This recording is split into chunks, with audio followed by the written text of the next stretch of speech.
दोस्तों, आपके अपने YouTube चैनल जेक बोर्ड तक में स्वागत है। तो जैसा कि आप लोग जानते हैं कि आपका एग्ज़ाम 16 मार्च को है, तो उसमें से हम लोगों ने आपके लिए साइंस का टॉप 25 क्वेश्चन लाया हूं जो आपके एग्जाम में तहलका मचा सकता है। तो चलिए दोस्तों आगे बढ़ते हैं।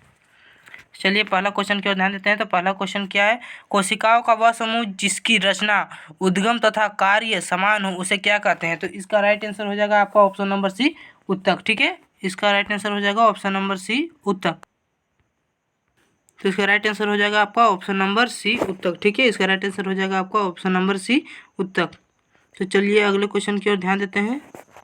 अगला क्वेश्चन क्या कहता है? एक कोशिकीय जीव कौन सा है? एक कोशिकीय जीव कौन सा है? तो इसका राइट आंसर हो जाएगा अमीबा। अमीबा सबसे छोटा और एक कोशिकीय जीव होता है। ठीक है, तो चलिए अगले क्वेश्चन की ओर ध्यान देते हैं। एक सेकेंड, चलिए अगले क्वेश्चन की ओर ध्यान थोड़ा जूम कर लेते हैं।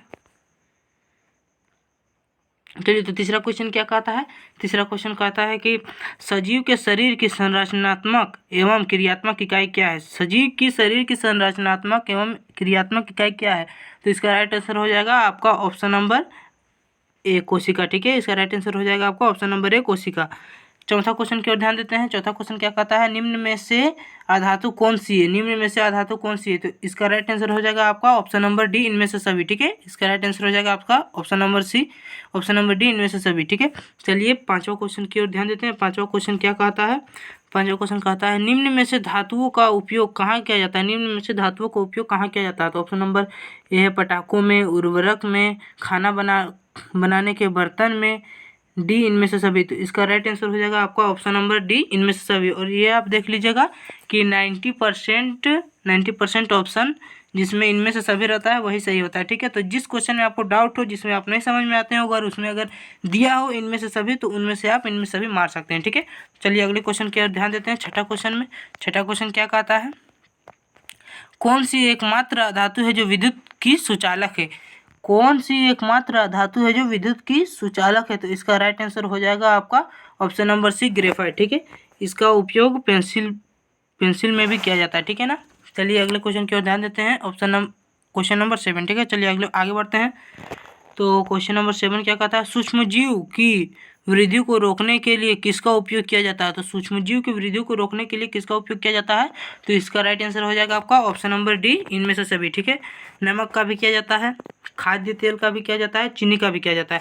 आप देखिए किसी को अगर कोई पकवान बनाते हैं, जैसे कि वो नमकीन रहता है, नमकीन बहुत दिन तक रहता है, जिसमें से कुछ सूक्ष्म जीव उसमें उत्पन्न नहीं होते हैं, उसमें वृद्धि नहीं हो पाता है। उनका खाद्य तेल जो तेल से बना सामग्री होता है उसमें भी सूक्ष्म जीव जल्दी उत्पन्न नहीं हो सकते हैं। चीनी से भी बना चीज़ को, जैसे कि बालूशाही हो गया, फिर और भी अन्य तरह का मिठाई हो गया जो कितने दिनों तक रहता है, जिसमें कि सूक्ष्म जीव वृद्धि नहीं कर पाते हैं। ठीक है, तो इसलिए इसका राइट आंसर हो जाएगा ऑप्शन नंबर डी। ठीक है, चलिए अब अगले क्वेश्चन की ओर ध्यान देते हैं। तो अगला क्वेश्चन क्या कहता है?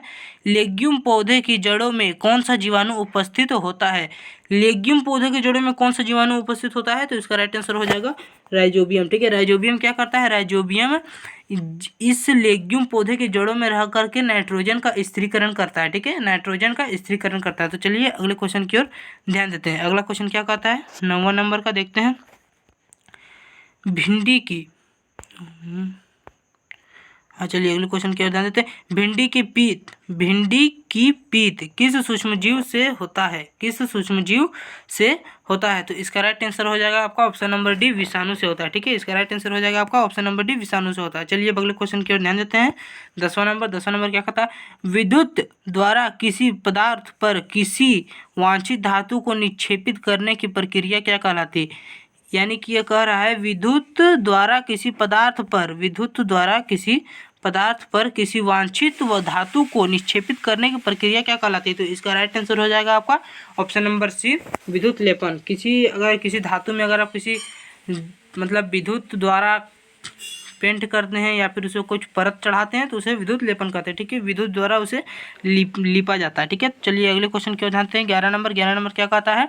कौन सा घोल विद्युत का कुचालक होता है? कौन सा घोल विद्युत का कुचालक होता है? तो इसका राइट आंसर हो जाएगा आपका ऑप्शन नंबर डी, आसुत जल। ठीक है, ऑप्शन नंबर डी, आसुत जल। क्योंकि आसुत जल एक ऐसा जल होता है जिसका पीएच मान बिल्कुल 7 होता है, जो पूरी उदासीन होता है, जिसमें H+ आयन उत्पन्न नहीं होता है। ठीक है, चलिए अगले क्वेश्चन की ये आप 10th क्लास में पढ़िएगा।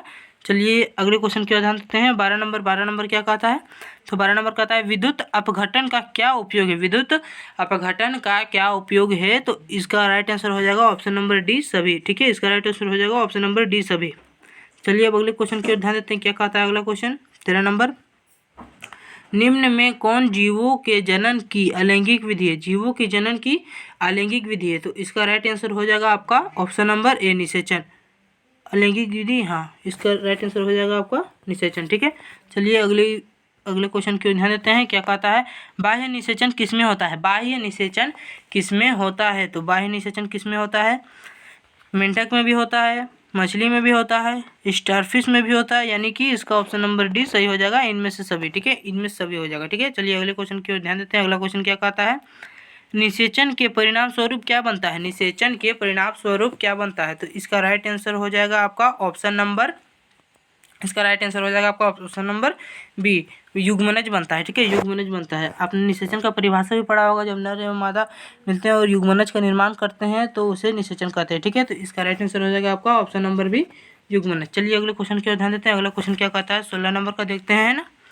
चलिए 16 नंबर देखते हैं। 16 नंबर क्या कहता है? दो सतहों पर संपर्क के कारण कौन सा बल लगता है? दो सतहों पर संपर्क के कारण कौन सा बल लगता है? तो इसका राइट आंसर हो जाएगा आपका ऑप्शन नंबर सी, घर्षण। ठीक है, दो सतह के बीच कौन सा बल लगेगा? अगर दो सतह है उसके बीच तो कंफर्म है कि वो घर्षण का ही बल लगेगा। ठीक है, चलिए अगले क्वेश्चन की ओर ध्यान देते हैं। क्या कहता है? 17 नंबर, एकांक क्षेत्र पर कार्यत बल को क्या कहते हैं? एकांक क्षेत्र पर कार्यत बल को क्या कहते हैं? तो इसका राइट आंसर हो जाएगा दाब। अभी आप पढ़े होंगे, दाब का परिभाषा भी यही है। एकांक क्षेत्रफल पर पड़ने वाले बल को ही दाब कहते हैं। ठीक है, इसका यही परिभाषा है। तो चलिए अगला क्वेश्चन की ओर ध्यान देते हैं। अगला क्वेश्चन क्या कहता है? निम्नलिखित बलों में कौन सा संपर्कित बल है? निम्नलिखित बलों में कौन सा संपर्कित बल है? तो इसका राइट आंसर हो जाएगा ऑप्शन नंबर ए, पेशीय बल। ठीक है, पेशीय बल संपर्क के साथ कार्य करता है। ठीक है, इसका राइट आंसर हो जाएगा पेशीय बल। ठीक है, चलिए अगला क्वेश्चन की ओर ध्यान देते हैं। अगला क्वेश्चन क्या कहता है? सूर्य नाभिक की अभिक्रियाओं द्वारा क्या उत्पन्न करता है? सूर्य नाभिक की अभिक्रियाओं द्वारा क्या उत्पन्न करता है? तो इसका राइट आंसर हो जाएगा आपका ऑप्शन नंबर सी। ठीक है, दोनों, यानी कि ऊष्मा भी उत्पन्न करता है और प्रकाश भी उत्पन्न करता है। तो ऊष्मा तो आप जानते हो, ऊष्मा और प्रकाश सूर्य दोनों उत्पन्न करता है। ठीक है, तो चलिए अगले क्वेश्चन की ओर ध्यान देते हैं। अगला क्वेश्चन क्या कहता है? 20 नंबर, कौन जीवाश्म ईंधन नहीं है? कौन जीवाश्म ईंधन नहीं है? तो इसमें से आप देख लीजिए, कोयला भी जीवाश्म ईंधन है, प्राकृतिक गैस, पेट्रोल, लकड़ी। तो इसका राइट आंसर हो जाएगा आपका ऑप्शन नंबर सी। ठीक है, प्राकृतिक गैस जीवाश्म ईंधन नहीं है। ठीक है, लकड़ी भी है, क्योंकि रुकिए, हाँ, इसका राइट आंसर हो जाएगा आपका ऑप्शन नंबर सी। चलिए अगले क्वेश्चन की ओर ध्यान देते हैं। अगला क्वेश्चन क्या कहता है? अगला क्वेश्चन 21 नंबर में आइए। 21 नंबर क्या कहता है? किसी पदार्थ के दहन के लिए क्या आवश्यक है? किसी पदार्थ के दहन के लिए क्या आवश्यक है? तो इसका राइट आंसर हो जाएगा आपका ऑप्शन नंबर डी। ठीक है, इसका राइट आंसर हो जाएगा आपका ऑप्शन नंबर डी, दहनशील पदार्थ भी चाहिए, ज्वलन ताप भी चाहिए, ऑक्सीजन भी चाहिए। अगर दहनशील पदार्थ नहीं होगा, जैसे पत्थर को आप जलाना चाहिएगा तो वो जलेगा नहीं। ज्वलन ताप, अगर उसमें अगर पर्याप्त ऊर्जा नहीं होगा तो वो भी नहीं जलेगा। ऑक्सीजन अगर नहीं रहेगा तो आप कितना भी कुछ भी आप जलाने का प्रयास कीजिए, ऑक्सीजन के बिना वो कुछ जलेगा नहीं। ठीक है, तो इसका राइट आंसर हो जाएगा ऑप्शन नंबर डी, इनमें से सभी। ठीक है, चलिए अगले क्वेश्चन की ओर ध्यान देते हैं। जीवन काल की वह अवधि जब शरीर में ऐसे परिवर्तन होते हैं जिनके परिणाम स्वरूप जनन परिपक्व आती है। क्या कहता है? जीवन काल की वह अवधि जब शरीर में ऐसी परिवर्तन होते हैं जिनके परिणाम स्वरूप जनन परिपक्व आती है। ठीक है, तो इसका राइट आंसर हो जाएगा आपका ऑप्शन नंबर सी, किशोरावस्था। ठीक है, किशोरावस्था में आपका शरीर का विकास होना शुरू हो जाता है, जिसे यौवनारंभ भी कहते हैं। ठीक है, तो चलिए अगले क्वेश्चन की ओर ध्यान देते हैं। अगला क्वेश्चन क्या कहता है? क्रोध, चिंता एवं उत्तेजना की अवस्था में कौन सा हार्मोन उत्तरदायी है? मतलब क्रोध, चिंता एवं उत्तेजना की अवस्था में कौन सा हार्मोन उत्तरदायी है? तो इसका राइट आंसर हो जाएगा आपका ऑप्शन नंबर बी। ठीक है, इसका राइट आंसर हो जाएगा आपका ऑप्शन नंबर बी, एड्रीनेलिन। ठीक है, एड्रीनेलिन। चलिए अगले क्वेश्चन की ओर ध्यान देते हैं। अगला क्वेश्चन क्या कहता है?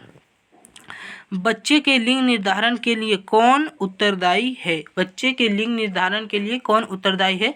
तो इसका राइट आंसर हो जाएगा आपका ऑप्शन नंबर सी, दोनों। ठीक है, इसका ऑप्शन नंबर सी हो जाएगा, क्योंकि माता का भी जीन लगता है और पिता का भी जीन, यानी कि दोनों का डीएनए बनता है, उसके बाद ही दोनों का डीएनए मिलता है, उसके बाद ही बच्चे का लिंग निर्धारण होता है। ठीक है, अगर माँ अगर एक छोड़ती है और पिता एक छोड़ता है तो वो बच्ची होगी, माँ अगर एक छोड़ती है और पिता अगर वाई छोड़ता है तो वो लड़का होगा। ठीक है, तो चलिए आगे बढ़ते हैं, अगला क्वेश्चन क्या जानते हैं इस वीडियो का अंतिम क्वेश्चन। ठीक है, अंतिम क्वेश्चन है 25 नंबर।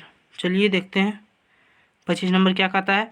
यदि आपतन कोण का मान 30 डिग्री है तो परावर्तन कोण का मान क्या होगा? तो अगर आपतन कोण का मान 30 डिग्री है तो जाहिर सी बात है कि परावर्तन कोण का भी मान 30 डिग्री ही होगा, क्योंकि आपतन कोण तथा परावर्तन कोण दोनों हमेशा बराबर होते हैं। ये देखिए, ये है यहाँ पर ये एक अभिलंब डाल दिए, ये है आपतित किरण, ये हो गया परावर्तित किरण, ये है अभिलंब। ठीक है, तो जो ये जो कोण बन रहा है ये है आपतन कोण। ठीक है, और ये जो कोण बन रहा है ये है परावर्तन कोण।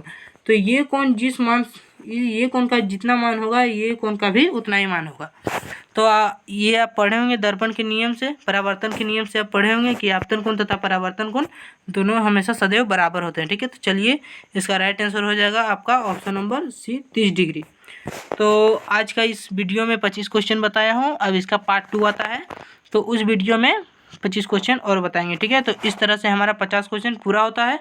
और आपको इस वीडियो में अगर ज़रा भी मज़ा आया हो, ज़रा भी नॉलेज मिला हो, तो आप इस वीडियो को लाइक करें, सब्सक्राइब करें तथा ज़्यादा से ज़्यादा अपना दोस्तों को शेयर करें, क्योंकि उन्हें भी कुछ ज्ञान की बातें मिल जाए, वो भी कुछ अपना मतलब कि एग्ज़ाम में कुछ अच्छा करें। ठीक है, तो इससे आप लोग को वो धन्यवाद देंगे कि हाँ दोस्त ने मेरे को ये भेज दिया था, तो जिससे मैं एग्ज़ाम में मुझे थोड़ा हेल्प मिला। ठीक है, तो अब अगले वीडियो में मिलते हैं 25 क्वेश्चन के साथ। ठीक है।